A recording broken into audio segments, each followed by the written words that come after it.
This is Chapter 14 of Mapping the Human Mind, the Renaissance and the Rediscovery of Knowledge.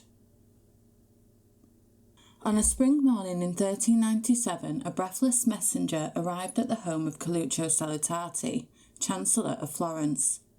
The aging statesman, surrounded by ancient manuscripts and letters from across Europe, received news that would change the course of intellectual history. Manuel Chrysoloras, a Byzantine diplomat, had agreed to teach Greek in Florence. Salutati's eyes, weakened by decades of scholarship, brightened. Greek, the language of Plato, Homer and Aristotle, had been largely lost to Western Europe for centuries, surviving only in fragments or awkward Latin translations. Now, for the first time in generations, Florentines would be able to read these ancient works in their original voice. The spark had been struck. Soon it would catch like wildfire. There was no sudden birth but an awakening from long slumber, as Europe turned its gaze both outward and inward, toward the world and its own forgotten wisdom. As the 14th century dawned, a unique convergence of circumstances prepared the soil for this cultural flourishing. The Crusades, for all their violence, had opened trade routes and exposed Europeans to advanced civilizations in the East. Italian merchant cities like Venice, Genoa and Florence grew wealthy from commerce, creating a prosperous urban class with the leisure and resources to pursue learning. And as the devastating Black Death receded, leaving perhaps a third of Europe's population dead, the survivors found themselves in a world where old certainties had crumbled, but new possibilities beckoned. It was in these vibrant Italian city-states that the Renaissance truly ignited. In Florence, wealthy cloth merchants and bankers spoke with pride of their rebirth of ancient learning. They didn't see themselves as creating something entirely new, but rather as recovering what had been lost. The intellectual and artistic achievements of Greece and Rome that had been obscured from Europe's medieval centuries. The path to this recovery was winding.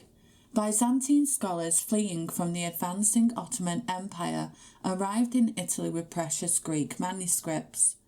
From monastic libraries across Europe, ancient Latin texts emerged into the light.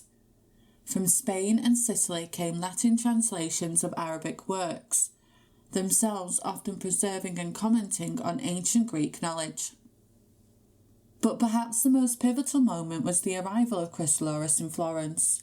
Before him, even accomplished scholars like Petrarch and Boccaccio had struggled with Greek, relying instead on Latin summaries and fragments. When Chrysoloras established his school of Greek studies, he opened a direct channel to texts that had been inaccessible for centuries. Students crowded his lectures, among them Leonardo Bruni, who would later translate Aristotle's Politics and Ethics directly from Greek to Latin for the first time in the medieval West. The impact of these newly accessible texts rippled across European society. In Bologna, professors at Europe's oldest university began re-examining medical practices through the lens of recovered anatomical knowledge. A young doctor named Modino de Lucci, his hands stained from ink from copying these texts, conducted the first human dissections in Europe since antiquity, confirming with his own eyes what the ancient authorities described and where they had erred. In Florence, merchants and mathematicians embraced more sophisticated numerical systems, allowing for complex calculations that transformed commerce and eventually science. With these figures, a Florentine businessman might have remarked, even my apprentice can calculate what was once a master's entire attention. In the universities of Paris, Oxford and Prague, scholars debated newly recovered philosophical works, challenging the intellectual frameworks that had dominated for centuries. These were confrontations between fundamentally different ways of understanding truth itself. This revival of ancient knowledge would soon gain even greater momentum, not just through scholarly effort, but through a quiet revolution in how information would travel. A transformation in the very mechanics of memory and communication just around the corner. What made the Renaissance truly revolutionary wasn't just the recovery of ancient texts, but how Europeans transformed this knowledge. They didn't simply revere these works as perfect authorities. They engaged with them critically, tested their claims, and built upon them. The spirit of critical engagement would ultimately lead beyond recovery to discovery as Europe moved from Renaissance to Revolution. On a summer afternoon in 1486, the 23-year-old scholar Giovanni Pico della Mirandola sat in his study surrounded by books in Hebrew, Greek, Arabic and Latin, evidence of his remarkable linguistic abilities. His quill moved rapidly across the page as he penned what many would later consider the manifesto of Renaissance humanism, the oration on the dignity of man. "We have made you neither of heaven nor of earth, neither mortal nor immortal," he wrote, imagining God's words to Adam, "so that you may, as the free and extraordinary shaper of yourself, fashion yourself in whatever form you prefer." The young philosopher's hands trembled slightly as he wrote these audacious words. They represented nothing less than a redefinition of humanity's place in the cosmos. This was the essence of the Renaissance Revolution, a dramatic shift in perspective. Medieval thought had placed God firmly at the centre of existence. Humans were flawed, sinful creatures, dependent on divine grace and limited by their fallen nature. The great cathedrals of the Middle Ages directed the eye upward, away from earthly concerns, towards heavenly aspirations. Even knowledge itself was primarily valued as a path to understanding God's will. Renaissance thought, while still deeply religious, placed humans at the centre, not as passive subjects of divine will, but as active creators capable of shaping their own destiny.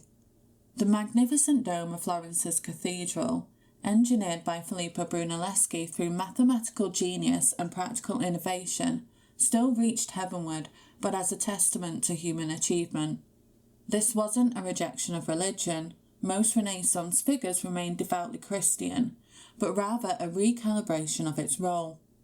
When the scholar Lorenzo Valla used philosophical techniques to prove that the donation of Constantine, a document supposedly granting the Pope authority over Western Europe, was a later forgery, he wasn't attacking the church itself but demonstrating how human reason could separate truth from falsehood, even in religious matters. The turn inward. The humanist movement embodied this new worldview. In 1345, the poet Francesco Petrarch climbed Mount Ventoux in southern France, an unusual activity in an age when mountains were generally seen as obstacles rather than destinations. At the summit, he opened his pocket copy of Augustine's Confessions to a random passage. "And men go to admire the high mountains, the vast floods of the sea and huge streams of the rivers, the circumference of the ocean and the revolutions of the stars and deserts themselves." The passage struck Petrarch profoundly.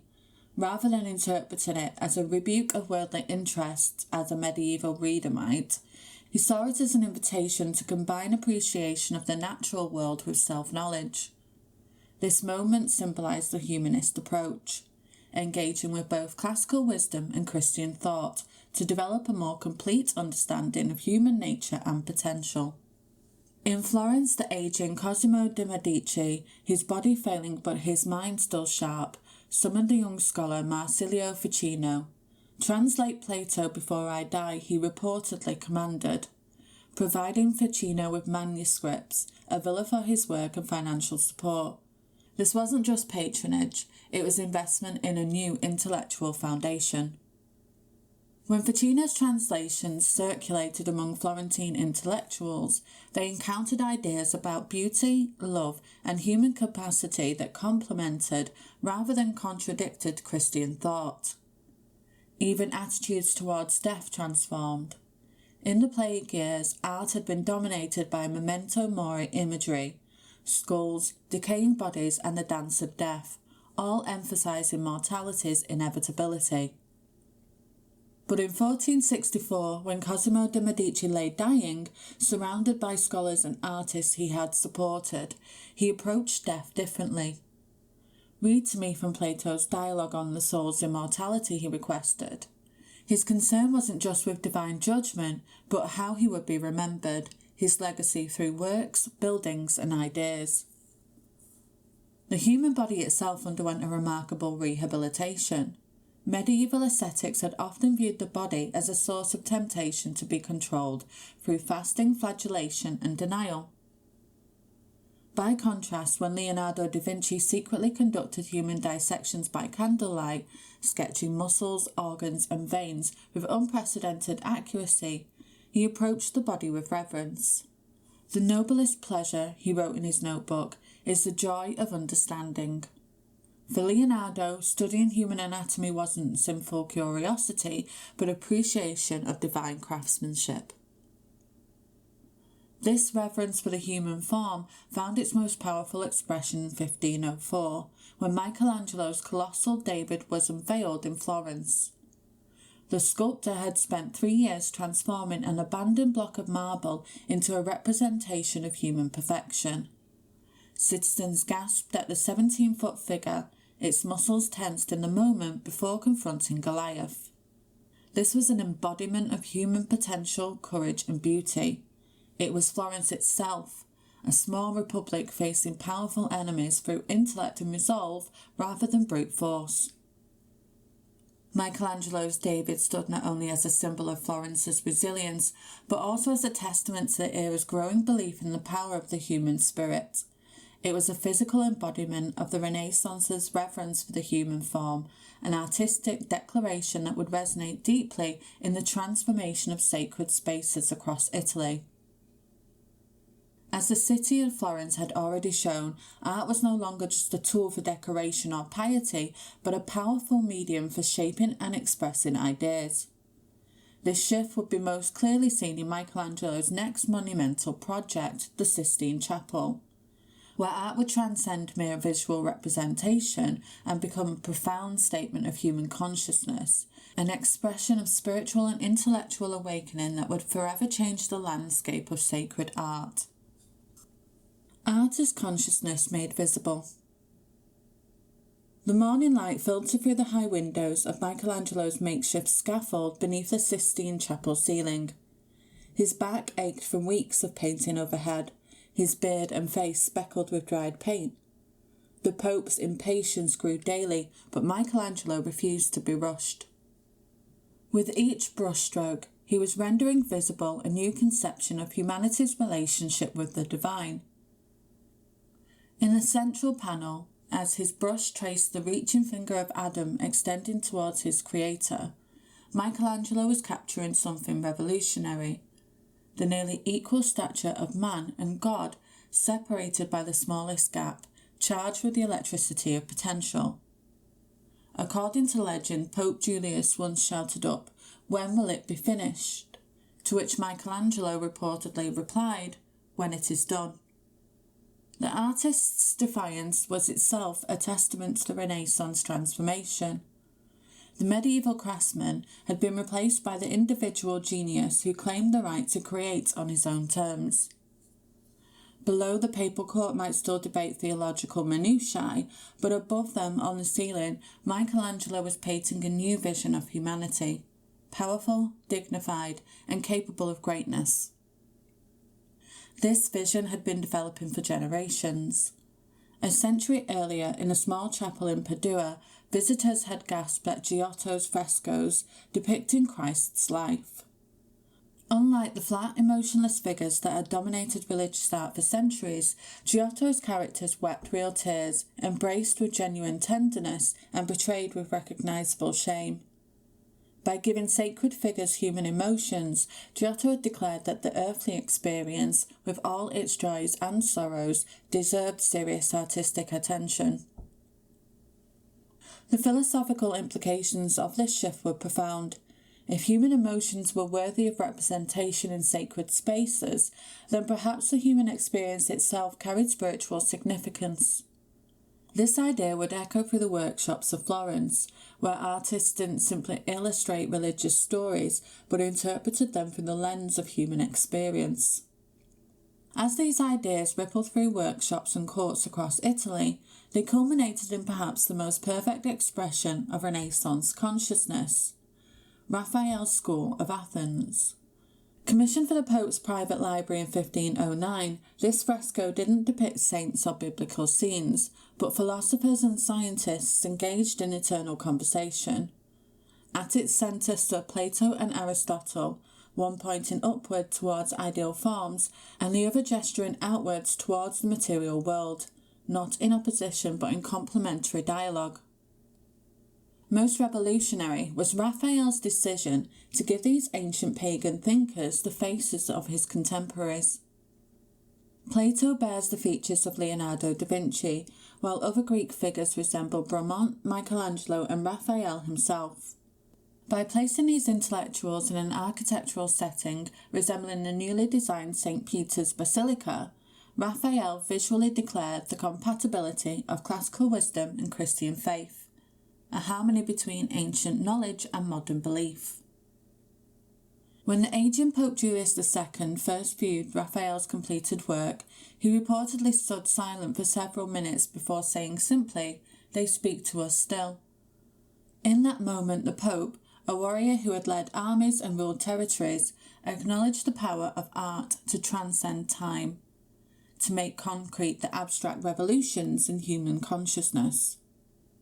Back in the Sistine Chapel, as Michelangelo applied the final touches to his ceiling, he knew he was participating in something larger than himself.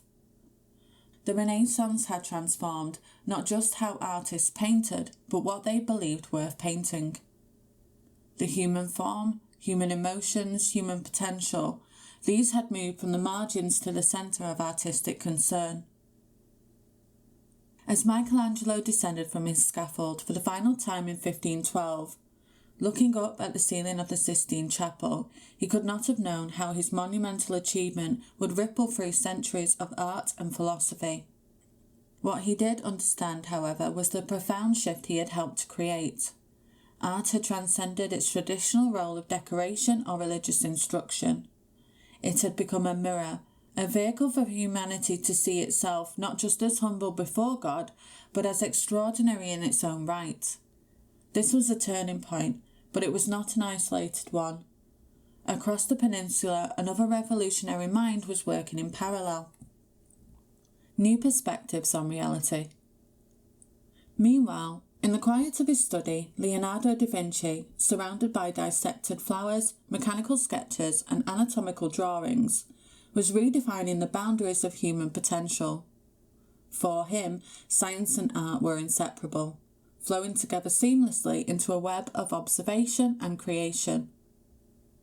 While Michelangelo sought to elevate the human form through divine inspiration, Leonardo pursued a deeper, almost scientific understanding of it. His work not only represented the body, it was an exploration of the very essence of life and nature, offering new perspectives on both reality and human potential. This scientific approach to art had begun decades earlier with pioneers like Filippo Brunelleschi, whose revolutionary work with perspective transformed how artists perceived reality. In 1413, Brunelleschi conducted a famous demonstration in Florence's main square, using a small hole and a mirror to show how his painting of the baptistry matched the building's proportions exactly. This was more than a technical feat, it marked a fundamental shift in consciousness.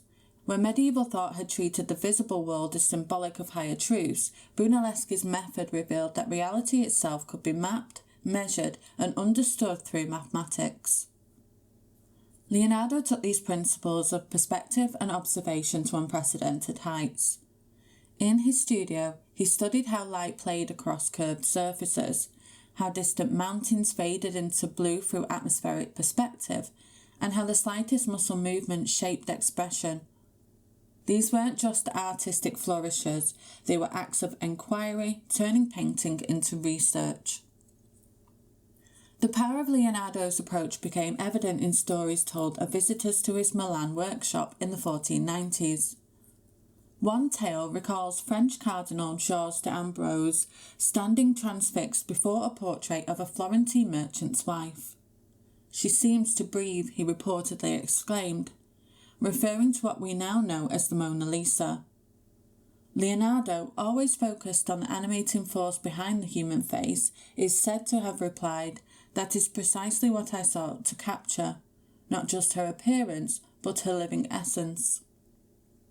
This lifelong inquiry filled Leonardo's notebooks with mirror writing and detailed observations of everything from bird flight to human anatomy, showing a relentless pursuit of the hidden logic behind nature.